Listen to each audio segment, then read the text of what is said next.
नमस्कार विद्यार्थी मित्रों, एसएस मैथ्स एज्युकेशन चैनल में आप सर्वेનું હું હાર્દિક સ્વાગત કરું છું। આજે આપણે નવા જ પ્રકરણની શરૂઆત કરવાની છે અને એ પ્રકરણ છે પ્રકરણ નંબર 2 દ્વિચલ સુરેખ સમીકરણ યુગ્મો। સૌપ્રથમ તો આપણે એ વસ્તુને સમજી લઈએ કે આપણું જે પ્રકરણ ચાલુ કરવાનું છે એ કયું પ્રકરણ છે, કેવા પ્રકારનું પ્રકરણ હશે, એની અંદર શું આપણે અભ્યાસ કરવાના છીએ। પરંતુ એના પહેલા તમારે એક કામ કરવાનું છે। શું કામ કરવાનું છે કે ધોરણ 8નું એકચલ સુરેખ સમીકરણ એકવાર જોઈ લેવું પડશે। આ જે ચેનલ છે તમે પ્લેલિસ્ટમાં જશો, ધોરણ 8 એકચલ સુરેખ સમીકરણ આપેલું છે। અત્યારે અભ્યાસક્રમ ધોરણ 8નો ચાલુ છે, એમાં એકચલ સુરેખ સમીકરણ નામનું પ્રકરણ ચાલુ છે। એ એકવાર નજર નાખી લેજો। એકવાર નજર નાખશો તો તમને ખ્યાલ આવી જશે કે આ જે પ્રકરણ છે કેવા પ્રકારનું પ્રકરણ છે। હવે વાત કરીએ કે આ જે પ્રકરણ છે એ પ્રકરણ બહુ અગત્યનું છે। तो पहला जी आपणे बात करी कि आपणे त्रिकोणमितिना टोटल 23 भाग बनाव्या छे, त्यारबाद आपणे बहुपदीना टोटल 12 भाग बनाव्या छे अने अत्यारे आपणे अभ्यास करवानो छे जे द्विचल सुरेख समीकरण युग्मो। तो सौप्रथम तो आ प्रकरणने समझीए कि आ प्रकरण ए शुं कहेवा मांगे छे, शेना पर आधारित छे। तो सौप्रथम आपणे ए वस्तु समजी लेवी जोईए कि आ प्रकरणमां केवा केवा प्रकारना समीकरण भणवाना आवशे। ए अगत्यनी वस्तु है। कई कई रीतों अभ्यास करवामां आवशे। समग्र प्रस्तावना स्वरूप आपणे पहला प्रकरण ने समझीए। आपणे अत्यारे अभ्यासक्रम चालू नहीं करता, आवतीकालथी एटले के आपणो जे भाग नंबर 2 है त्यांथी आपणे अभ्यासक्रमनी शुरुआत करशुं। परंतु आजे आपणे समजी लईए कि प्रकरणमां शुं अभ्यास करवाना छीए। तो सौप्रथम आपणे समझीए कि अहींया जे आपेलुं छे कई शुं छे कि द्विचल सुरेख समीकरण युग्मो। द्विचल શું કીધેલું છે? દ્વિચલ એટલે કે આપણે સમજીએ છીએ કે અહીંયા ઉપર આપેલું છે દ્વિચલ સુરેખ સમીકરણ યુગ્મ। પેલા દ્વિચલ, હવે આ બંને શબ્દોને આપણે અલગ કરીએ। દ્વિ એટલે આપણે કહીએ ગુજરાતી ભાષામાં એને શું કહીએ છીએ? બે કહીએ છીએ। ચલ આપણે સમજી ચૂક્યા છીએ કે ચલ કોઈ પણ પ્રકાર હોય, કેવા હોય? x હોય, y હોય, t હોય, p હોય, q હોય, આવા તો ઘણા બધા ચલ હોય છે। ABCD માનો 26 આલ્ફાબેટ માનો કોઈ પણ અક્ષર આપણો ચલ હોઈ શકે છે। પછી દ્વિચલ, પછી આપણે જે શું લખેલું છે? સુરેખ। અહીંયા શું કીધેલું છે? સુરેખ। સુરેખ એટલે કે રેખા પ્રકારનો, કેવો હશે? રેખા પ્રકારનો। હવે સુરેખ શબ્દનો અહીંયા કેમ ઉલ્લેખ કર્યો છે કે સુરેખ એટલે કે સીધી રેખા। સુરેખ એટલે કે સીધી રેખા। કેમ કે આ પ્રકરણમાં જે સમીકરણ હશે એ સુરેખ સમીકરણ હશે। સુરેખ એટલે કેવું સમીકરણ કે જે બહુપદીની ઘાત ઓછામાં ઓછી કેટલી હોય? 1 હોય, એવી બહુપદીને આપણે સુરેખ બહુપદી કહીએ છીએ। એટલે કે ધારો કે x ની 1 ઘાત હોય, y ની 1 ઘાત હોય, ધારો કે t ની 1 ઘાત હોય, p ની 1 ઘાત, એટલે કોઈ પણ ચલ હોય એમાં સૌથી વધારેમાં વધારે મેક્સિમમ ઘાત 1 જ હશે। એટલે કે એ બહુપદીને આપણે એક ઘાતી બહુપદી કહીએ અથવા તો સુરેખ બહુપદી કહીએ।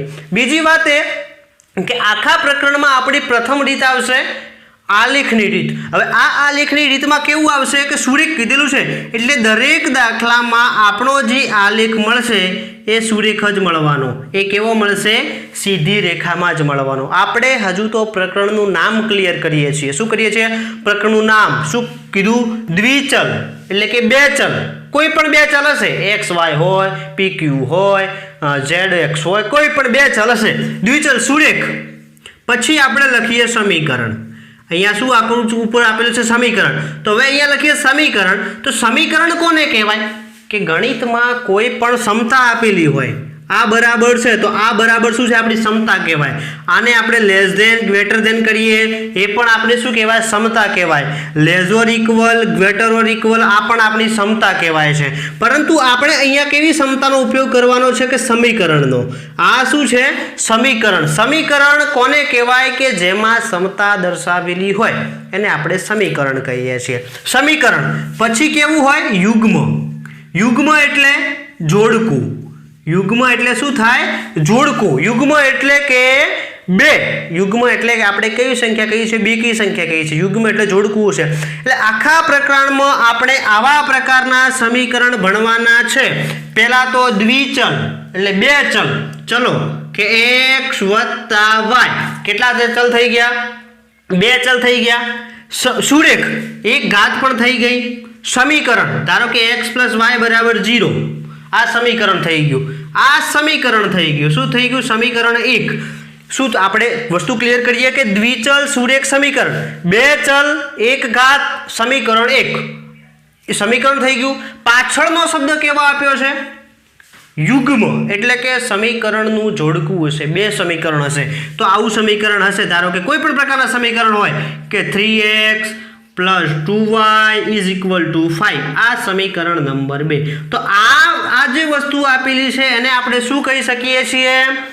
એક ચલ દ્વિચલ, એક ચલ બે ચલ દ્વિચલ સુરેખ સમીકરણ અને યુગ્મ થઈ ગયું ને કે એક દ્વિચલ બે ચલ આપેલા છે, દરેક સમીકરણ સુરેખ છે અને સમીકરણના જોડકા છે। એટલે આખા પ્રકરણમાં આપણે આવા બે સમીકરણનો અભ્યાસ કરવાનો છે, બે ચલવાળા બે સમીકરણનો આપણે અભ્યાસ કરવાનો છે।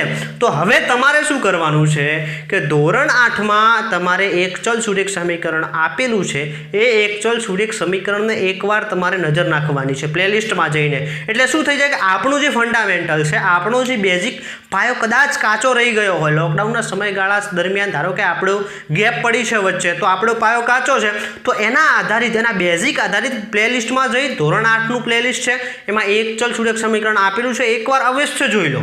ત્યારબાદ આપણે આ જે પ્રકરણ છે એની આવતીકાલે પ્રકરણની શરૂઆત કરવાની છે, સુંદર મજાનો પ્રકરણનો અભ્યાસ કરવાનો છે। પરંતુ હવે આ પ્રકરણમાં કેટલી રીતો આવે છે?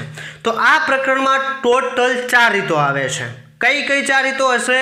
પ્રથમ આલેખની રીત હશે, આદેશની રીત હશે, લોપની રીત હશે અને ચોકડી ગુણાકારની રીત છે। 4 રીતો છે ટોટલ, આલેખ, આદેશ, લોપ અને ચોકડી ગુણાકાર। 4 રીતનો અભ્યાસ આપણે આ પ્રકરણમાં કરવાનો છે, તો સમીકરણોને ઉકેલવાના છે। સુંદર મજાનું પ્રકરણ છે, બહુ જ મસ્ત પ્રકરણ છે, સરળ પ્રકરણ છે। તો આપણે આવતીકાલથી પ્રકરણની શરૂઆત કરીએ। તમે એકવાર પ્લેલિસ્ટમાં જઈને ધોરણ 8નું પ્રકરણ જોઈ લેજો।